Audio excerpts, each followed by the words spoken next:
اعوذ باللہ من الشیطان الرجیم، بسم اللہ الرحمن الرحیم۔ رمضان المبارک کے 9ویں روزے کے اذکار و تسبیحات۔ بعد از نماز فجر سورہ توبہ کی آخری 2 آیات 11 مرتبہ پڑھیں۔ بسم اللہ الرحمن الرحیم۔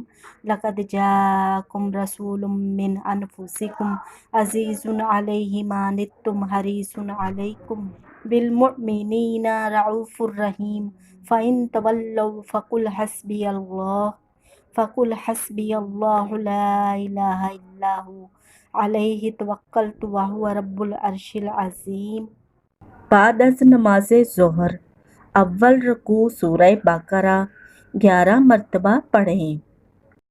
بعد از نماز عصر سورہ ال عمران کی آیت نمبر 26 17 مرتبہ پڑھیں۔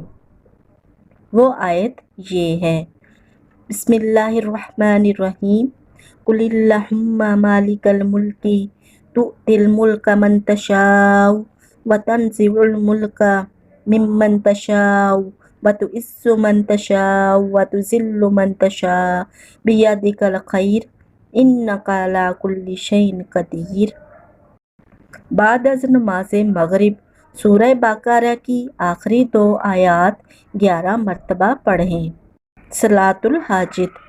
بعد از نماز عشاء تراویح کے بعد صلاۃ الحاجت 4 رکعت نفل پڑھیں۔ 4 رکعت نفل نماز قضائے حاجت کی نیت کر کے درج ذیل طریقے سے ادا کریں۔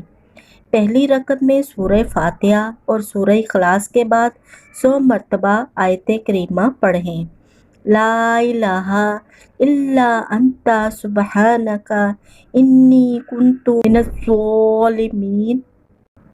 دوسری رکعت میں سورہ فاتحہ اور سورہ اخلاص کے بعد 100 مرتبہ یہ آیت پڑھیں: ربی انی مسنی الضر وانت ارحم الراحمین۔ تیسری رکعت میں سورہ فاتحہ اور سورہ اخلاص کے بعد 100 مرتبہ یہ آیت پڑھیں: وَأُفَوِّضُ أَمْرِي إِلَى اللَّهِ إِنَّ اللَّهَ بَصِيرٌ بِالْعِبَادِ۔